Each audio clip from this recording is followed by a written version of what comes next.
Все мы умеем с самого появления на свет дышать. Этому даже нас не учат. Кстати, зря, дальше поймете почему. Но при этом многие из нас на протяжении всей своей жизни дышат неправильно. Казалось бы, что может быть проще?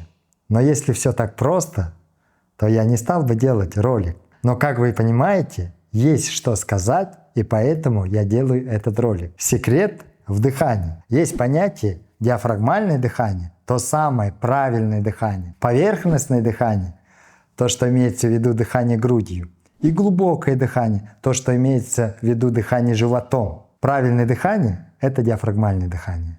Оно спокойное, относительно глубокое. Воздух проходит через нос, потом надувается живот, и после этого поднимается грудная клетка. В правильном дыхании очень важна именно последовательность движения мышц.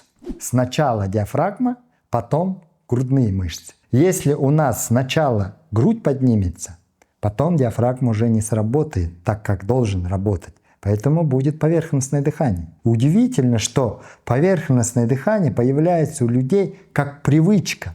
Просто они привыкают так дышать. И поверхностное дыхание приводит к тому, что у нас уменьшается уровень углекислого газа в крови, и из-за этого люди могут ощущать легкое головокружение или ощущение туманности в голове, нет ясности. И это состояние усугубляется тогда, когда меняется атмосферное давление или там магнитные бури начинаются и так далее.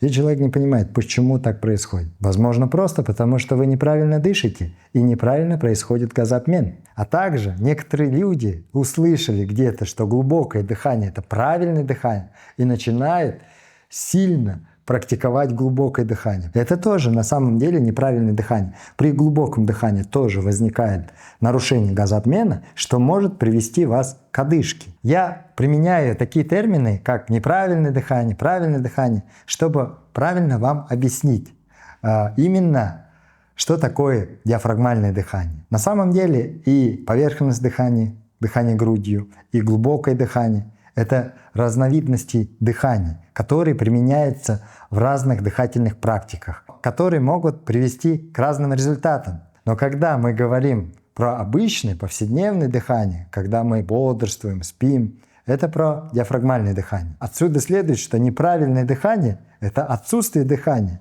Отсутствие дыхания приведет к смерти. Какие преимущества правильного дыхания? Первое — это, конечно, достаточное обогащение кислородом всех клеток нашего организма. Как мы знаем, кислород дает нам энергию для того, чтобы все жизненно важные органы работали как надо. Второе. Правильное дыхание обеспечивает сбалансированную работу вегетативной нервной системы. Если мы начинаем поверхностно дышать, у нас активизируется симпатическая нервная система. Ускоряется сердцебиение, появляется какая-то внутренняя тревога, беспокойство. Да? А когда мы слишком глубоко и медленно дышим, у нас активизируется парасимпатическая нервная система. А вот когда правильно дышим, у нас сохраняется баланс вегетативной нервной системы. А вегетативная нервная система — это автономная нервная система. Активация симпатики приводит к тревожному состоянию, активация парасимпатики приводит к сонливости. И к апатии может даже привести. Третье преимущество — это сохранение нормального артериального давления и пульса. Когда мы правильно дышим, когда достаточно кислорода головной мозг получает, то головной мозг успокаивается. Он ничего не активизирует, не начинает через блуждающий нерв, например, разгонять сердце и так далее, чтобы больше кислорода доставляло головному мозгу. Просто все происходит автономно, спокойно, как надо. И поэтому нарушение дыхания может быть одной из причин повышения артериального давления или изменения пульса. Но тут не нужно просто уделять такое пристальное или сильное внимание на дыхание, что от дыхания все зависит. Я просто говорю о том, что правильное дыхание может надолго сохранить наше здоровье. Существует много исследований, в которых разные дыхательные практики рассматривались как дополнительное упражнение для нормализации артериального давления и пульса. И вообще дыхательные практики на самом деле используются и для улучшения иммунной системы, и для улучшения стрессоустойчивости, и для улучшения ресурсности организма. Четвертое преимущество. Здесь я хочу ответить на ваш же вопрос. Откуда брать энергию? В том числе правильно дышать. Когда мы правильно дышим, наши клетки правильно обогащаются достаточным количеством кислородом и сохраняет энергию.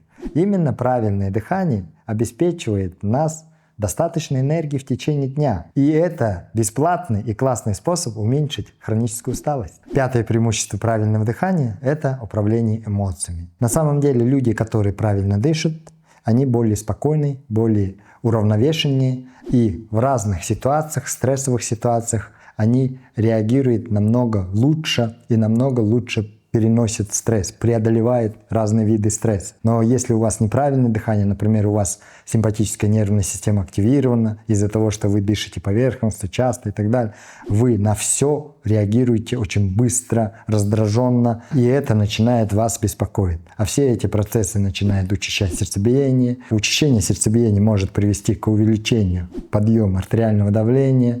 Подъем артериального давления может привести к учащенному дыханию, поверхностному дыханию. В таком замкнутом круге, постоянном стрессе люди живут некоторые. Потому что поверхностное дыхание при стрессе — это наша естественная реакция на стресс. Тем самым организм как бы готовится к стрессу. Например, если вы встретили медведя, то вам не до правильного дыхания будет. У вас сразу участится дыхание, сердцебиение, и ваш мозг начнет ясно анализировать, как сохранить свою жизнь. Тут либо бороться, либо бежать. Конечно, вы выберете второй, будете бежать. Пока вы бежите, все гормоны стресса, которые выбросились, ваши мышцы переработают. И когда убежите уже от медведя, вы успокоитесь, и у вас дыхание снова нормализуется и станет правильным. А современный вид стресса, вы же понимаете, мы никуда не бежим, ни с кем не боремся, а стресс есть. И все время у нас поверхностное дыхание. И это становится привычкой. Шестое преимущество правильного дыхания – это правильная работа желудочно-кишечного тракта. Диафрагма – это мышца, разделяющая грудной отдел от брюшного отдела. И, конечно, когда работает диафрагма правильно, она как бы делает непосредственно массаж органов брюшной полости. И этот массаж обеспечивает правильную работу и правильное опорожнение желудочно-кишечного тракта. Если у человека неправильно задействована диафрагма, у него могут возникнуть и проблемы с желудочно-кишечным трактом, запоры и так далее. И даже есть такое состояние желудка, недостаточность кардия. Кто делал гастроскопию, им, возможно, говорили об этом. И это состояние, возможно, связано, опять же, с неправильным дыханием и неправильной работой диафрагмы. И седьмое преимущество, которое абсолютно логичное в контексте правильного дыхания, это хороший качественный сон. Если у нас неправильное дыхание, конечно, у нас со сном будут проблемы. Например, если у нас поверхностное дыхание, как мы уже знаем, активирует симпатическую нервную систему, а сон — это как раз-таки время активности парасимпатической нервной системы. Тут происходит диссонанс. И заснуть сложно будет. И даже во сне можно проснуться и так далее. И нарушится сон. Если у нас правильное дыхание, у нас более сильная нервная система, спокойное эмоциональное состояние, все, что благоволит правильному, хорошему, качественному сну. Но почему же, если правильное дыхание — это диафрагмальное дыхание, а мы дышим в основном поверхностно? Современные условия жизни очень сильно влияют на нашу нервную систему. И наша вегетативная нервная система сильно на него реагирует. На нашу постоянную суету, постоянные стрессы, тревогу внутреннюю и так далее. Или малоподвижный образ жизни, сидячий образ жизни. Все это влияет на дыхание.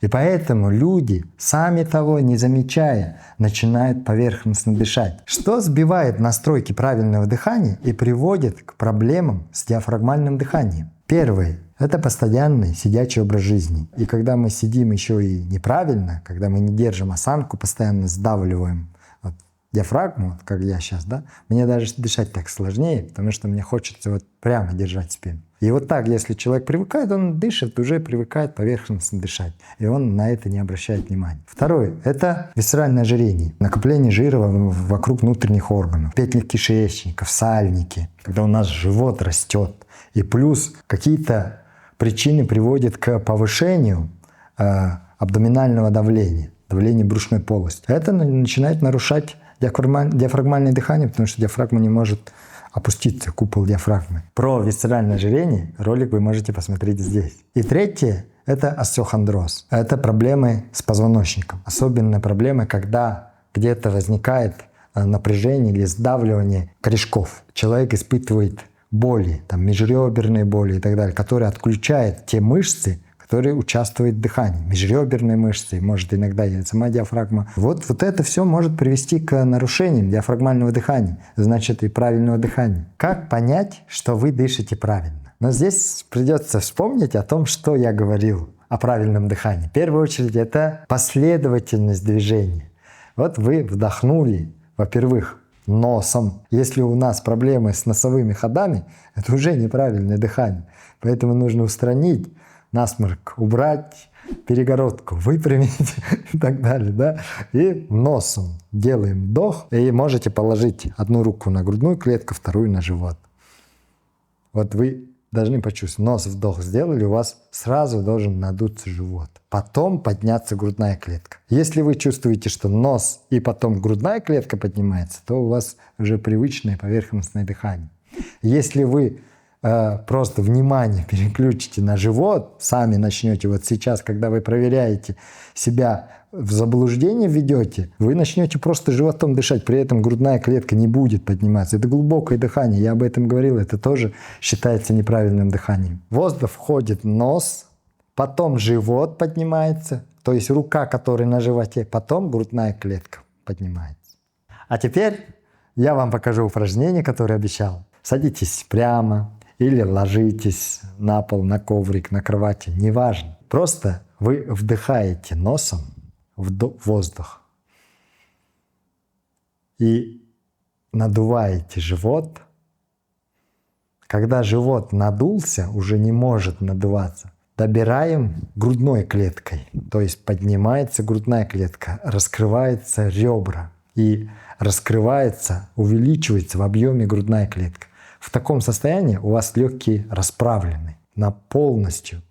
И именно правильное дыхание начинается с нижних отделов легких. Поэтому в первую очередь у нас должен надуваться живот, а потом только поднимается грудная клетка. Поэтому мы вот эту последовательность фиксируем, осознаем и фиксируем в сознании, и в подсознании тоже.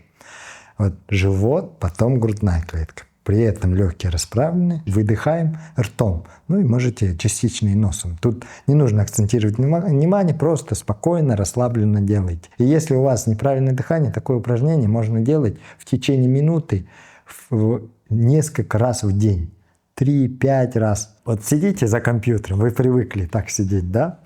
Время от времени заставляйте выпрямляться и сделайте это упражнение. И это упражнение можно делать, не отвлекаясь от работы. На это переключать свое внимание в течение дня несколько раз, и постепенно вы заметите, как вы будете правильно дышать, и вам будет намного лучше. И вы станете более энергичнее, спокойнее, расслабленнее, сон может улучшиться. Но обращу ваше внимание. То, что я вам показываю, это упражнение. И когда вы делаете упражнение, у вас, конечно, все на это направлено ваше внимание, и вы делаете до конца все. И у вас, если здесь грудная клетка немножко напряжена вперед уходит, у тех, кто так сидит, она так и будет. Будете испытывать дискомфорт в этой области, где-то между сосками, да, чуть выше мечевидного отростка грудины. Или же может быть ощущение как будто наполненности воздухом и нехватка дыхания. Это тоже может быть, потому что это упражнение, вы дышите. А, конечно, когда вы это упражнение закончите и будете сидеть, продолжать сидеть с прямой спиной, вы уже будете правильно дышать. И дыхание у вас будет спокойным и относительно глубоким. Не таким глубоким, как мы делаем упражнения.